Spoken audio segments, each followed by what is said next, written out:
Comme les jonquilles et les pivoines, on les voit réapparaître au printemps après une longue hibernation. Il y en a presque un demi-million sur les routes de France. Les camping-cars sont très tendance. Les ventes augmentent chaque année.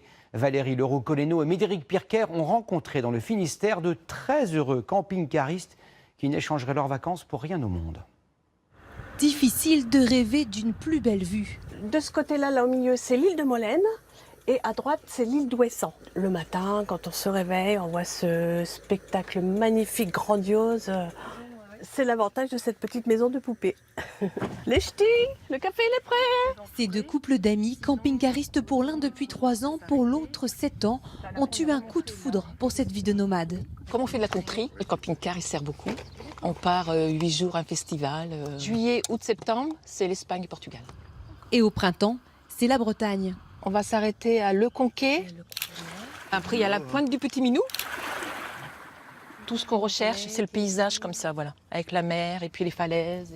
Des espaces à couper le souffle qu'ils arrivent à trouver même sur les aires aménagées spécifiques, comme ici à l'Empole-Plouarzel. On va pouvoir vider les eaux usées. Quand on va quelque part, part, pas de problème. Il y a tout. 50 emplacements, 7 € la nuit.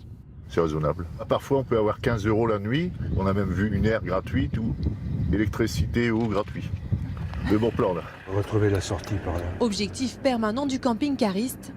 La liberté avec un certain confort quand même. Et pour l'atteindre, ce couple, après 15 ans de pratique, tente toujours de dénicher des points de chute un peu en retrait, sauvages, comme ici à l'entrée de la presqu'île de Crozon. Notre plaisir, c'est d'être tranquille, d'entendre les petits oiseaux. Et c'est encore possible ça aujourd'hui quand on est camping-cariste? Ah oui, oui. Bon, peut-être pas sur la côte, mais dans l'intérieur des terres, c'est possible. Hein. Et c'est grâce à une application mobile qu'ils trouvent leur bon plan. Il y a des commentaires des gens aussi qui sont venus. Et ça, c'est une bonne aide. Hein. Oui, je trouve que c'est vraiment très très bien ça. Ce camping-cariste normand a, lui, une autre solution. Bonjour monsieur. Bonjour monsieur. Un guide avec des adresses de producteurs et artisans accueillants. Vous passez la nuit et vous... Oui, c'est ça. Ce soir-là, c'est près d'une cactuseraie qu'il dormira.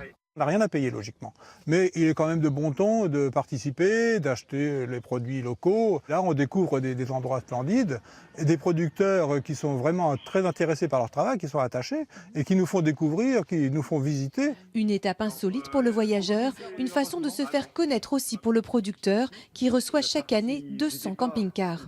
Des gens d'un peu partout, de France beaucoup, mais après on a des étrangers, même des Allemands, des Belges, des Hollandais. On a eu même un Australien. Mais tout le monde peut-il s'offrir une maison mobile? 88% des camping-caristes sont propriétaires de leur véhicule. Comptez entre 40 000 et 280 000 € pour un camping-car neuf. Donc voilà le van.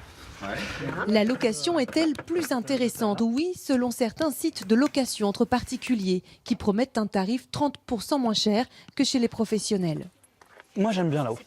Super. Pour ce couple de Nantais séduit par ce van quasiment neuf, ce sera 115 € la nuit, comptez un peu plus de 1 000 € la semaine. Ça conjugue la possibilité d'un usage quotidien en tant que véhicule de transport en fin de compte, ce qui n'est pas le cas dans les camping-cars. Et puis il y avait aussi cette possibilité d'avoir accès à des parkings ou des endroits peut-être qui ne sont pas accessibles aux camping-caristes classiques. Peut-être qu'après effectivement on sera conquis et on va faire l'investissement. Et le propriétaire le confirme, le van attire de nouveaux publics.